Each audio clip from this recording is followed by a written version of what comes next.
Hey guys, welcome to my channel. Today I thought I would do something a little bit different. I have never done this before on my YouTube, so please bear with me. I basically wanted to give particularly my loyal followers a little bit of an insight as to where I have been this past month and why I've suddenly ghosted my channel. To those of you who are new, I normally post covers of songs weekly, but I have literally abandoned my YouTube because things have been pretty busy, pretty chaotic, as I'm sure many of you can relate. So here is a little bit of background info as to where I have been.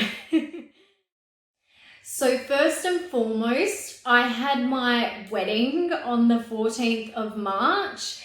To those of you who don't already know, I am from Melbourne, Australia, but originally from Adelaide. So my husband and I chose to do the wedding in Adelaide because I have a huge Italian family and it made the most sense to do it there. So I was there the week of, just in the lead up to all of the last minute preparations that needed to happen. And our wedding day was beautiful weather. It was like 24 degrees and sunny. We couldn't have asked for a better day. Everything ran relatively smoothly, or as smoothly as a wedding can go. Ultimately, you're always going to have things that don't quite go to plan here and there, but overall we had a really good day, and my husband really enjoyed himself. I, on the other hand, was a bit of a stress head the whole day, so I didn't really feel like I got quite that chance to relax and take it all in, and before you know it, it's over, as everyone says to you, pre-warns you. But overall, everything ran smoothly. I just think back now, like, we wanted to pick a date that was really sentimental to us. So Michael proposed to me on the 14th of May, and we officially started dating on the 21st of December years ago. So we wanted to either select a Saturday that fell on the 21st or on the 14th. And it just so happened that the reception venue that we really wanted to have our wedding at was available on the 14th of March, but not the 21st of March. And the church that we had as a first preference was available on the 21st of March, but not the 14th. So we had to wait whether we wanted the reception to be at our first preference or have the church as our first preference, and therefore have our wedding on the 21st of March.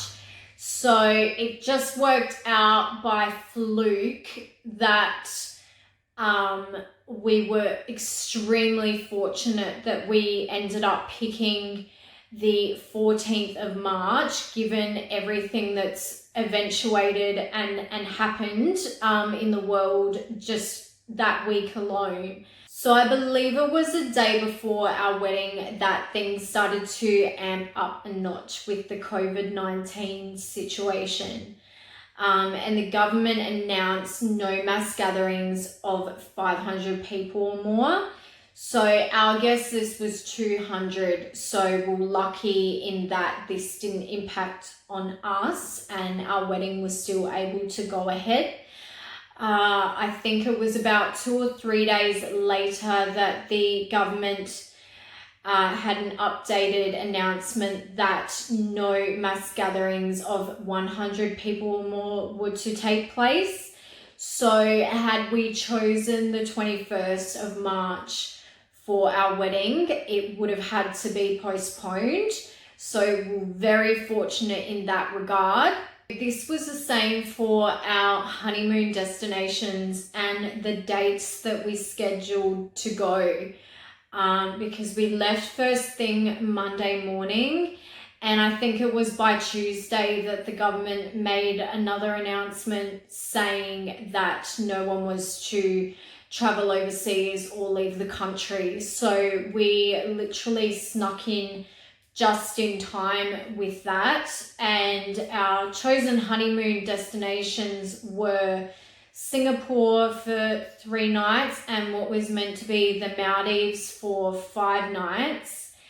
And it just so happened that Singapore is obviously an extremely clean country and their health system is really great. At the time, they had less COVID-19 cases than Australia, and they had no deaths either. So it just worked out by fluke that the destinations that we picked were fine, and same with the Maldives as well. They had low numbers, no deaths. So we sought advice from our travel agent and they said, just go ahead, you'll be fine. Obviously, they'd keep us updated if things changed. But overall, we had an amazing honeymoon. We really made the most of the time that we had. And, you know, things worked out somewhat in our favor in that Singapore was quieter than usual. You know, we went to Universal Studios and normally they said that there would be a line of people and it would take about an hour to get in, and we got in within a few minutes. And there weren't really many people waiting in lines for the ride. So it worked out favorably for us in that instance.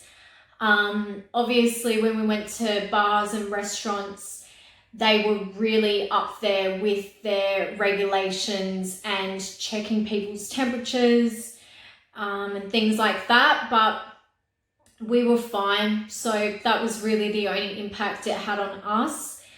And then the Maldives was really great. We basically had a private resort to ourselves. So again, it worked out favorably for us.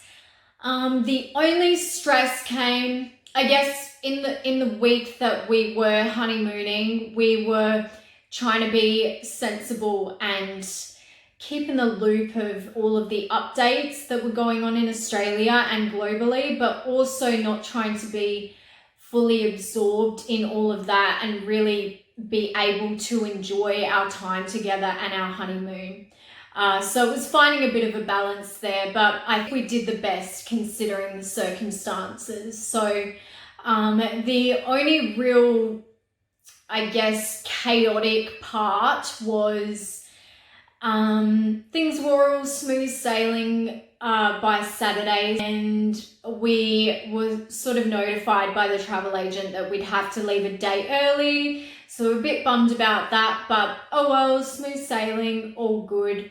And then by Sunday, my husband saw an announcement that Singapore had 1 death overnight. So I imagine that's what really amped up the government to be like, nope, we're closing our borders. No one's traveling in and out of our country. That's it. And that was actually our way home. So we started to panic a little bit, got in contact with our travel agent. They couldn't really do too much. They basically advised to get to the airport as soon as possible and talk to people at the Singapore Airlines desk because they would be the best help that we could get. So we had to catch a 10-minute boat ride to the main island, and then were able to catch an hour 20 flight to the main island of the Maldives, Malé. So that's where their major airport is, and we then had to wait in line. There was just people everywhere, obviously in similar position to us.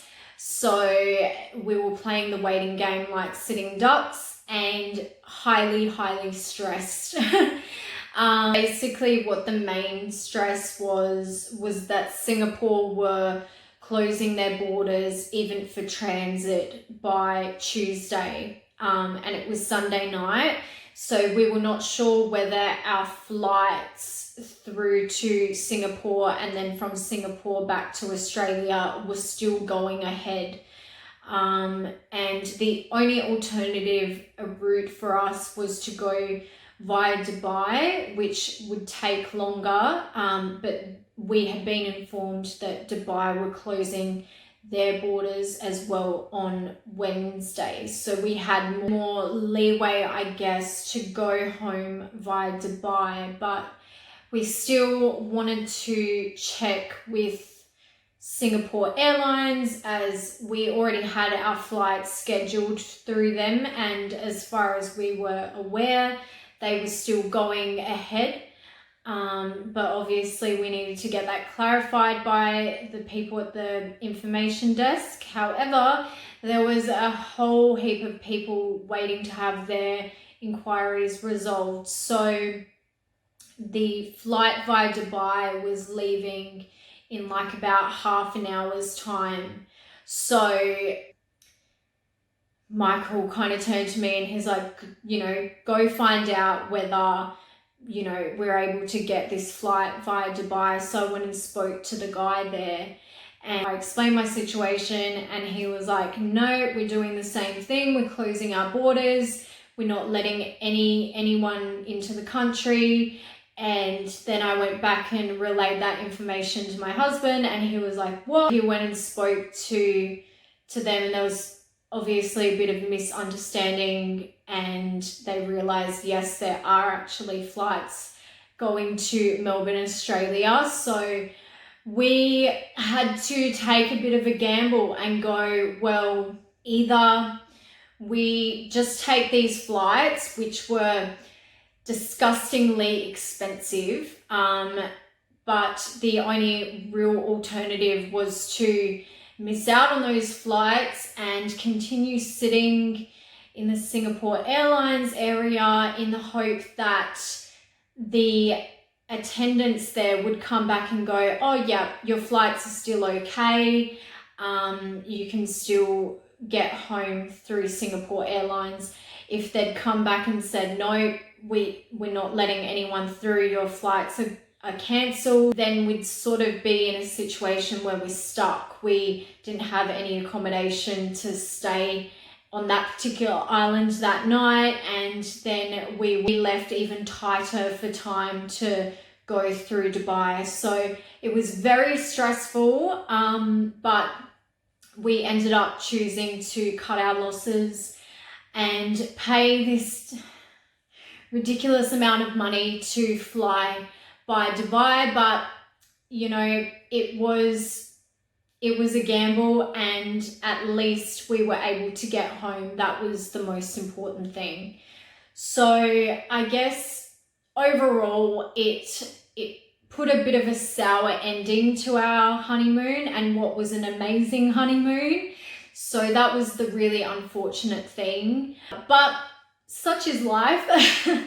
We're lucky that we were able to have our wedding go ahead. We were lucky that we were able to enjoy and have a honeymoon in that time period. And we're lucky that we were able to get home, and we got home in time that we weren't needing to self-isolate in a hotel room, which was announced, I don't know if it was the end of the first week of our self-isolation, but we're fortunate in that we didn't have to self-isolate in a hotel room, because I think I would lose my mind in a small confined space. Like, yes, obviously it's important to stay safe and keep everyone else around you safe. I am not deflecting from that fact, but at least we were able to self-isolate for 2 weeks in our home, where we have a relatively big property, so we're able to go outside, go for a bit of a run around our backyard, do some workouts with the gym equipment that we have, and do some home renovations, which we'd been procrastinating and putting off. So we're able to keep really busy, and the 2 weeks just flew by. So given the situation of the world currently, we consider ourselves extremely fortunate for our timing, and it's just crazy to think that we got in literally just in time with everything, with our wedding, with our honeymoon, with getting home, with our self-isolation, and being able to do that in the comfort of our own home. Especially with the comfort of your own home, like that doesn't sound like much, but it's just so much that you can do that you're not able to do in the small confined space of a hotel room. So we were so lucky, and that is basically my insight as to where I have been. And I could have started posting more covers 2 weeks ago, but we were literally in the knit and grit of our home renovation. So we have finished our self-isolating now. 2 days ago, we were able to leave the house and do our grocery shopping. So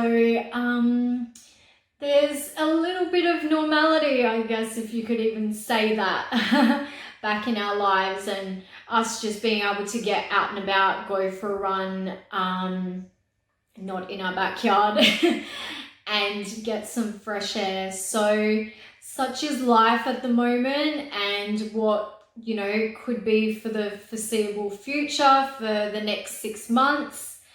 But it's really important that, I guess, we all abide by the regulations and restrictions that have been put in place to not only look out for the health and well-being of ourselves, but also everyone else around us. So it's really important.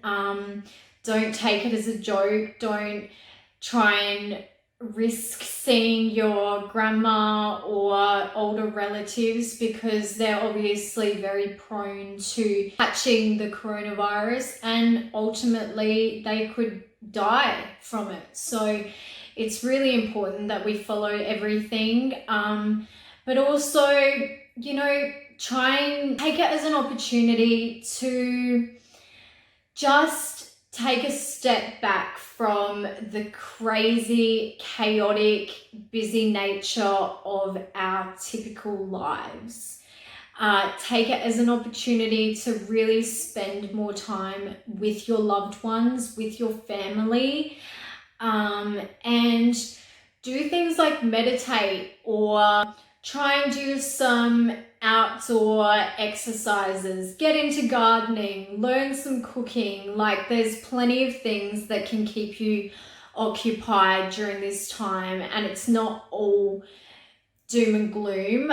You can try and take as many positives out of this situation as possible. So that's the note that I want to leave you guys on. Again, I'm sorry for not being open prior to, I was going to post a video before I even went to Adelaide to have my wedding and go on the honeymoon, because I already knew that it would be a couple of weeks, a few weeks in there that I wouldn't be able to provide you guys content, but I didn't get the chance to, so I'm trying to make up for it now. So thank you guys for being patient. In the meantime, if you have any song requests that you'd like to see me cover, please leave it in the comments section below. I'd love to know what you guys think. There's been plenty of new albums, new music that's come out. I've been listening to Dua Lipa's new album and The Weeknd's new album on repeat, so I'm sure there'll be a song in the midst of that I'll cover from them. But yeah, any others I will openly welcome. and I will see you guys hopefully next week with a new song cover. So take care, look after yourselves, and I'll talk to you guys soon. Bye. Sorry, I thought I would just quickly add, because it just came to my mind right now. Part of the reason that I was so stressed on the wedding day was that I had planned to sing to Michael at the wedding reception. So I've been doing my YouTube videos since I was like 17. I've only ever had 3 months of singing lessons before, which led to my first ever live performance, which was very nerve-wracking. But I haven't done anything like that since. But since I was young, I always thought to myself, if I ever get the opportunity to have a wedding and get married, I would love to be able to perform a dedicated song to my husband. And that's something that I really wanted to achieve for my wedding with Michael. I knew I'd kick myself if I didn't do it. So I had a rehearsal the week of the wedding with the band, the Wonderlands, that we had picked for our wedding entertainment.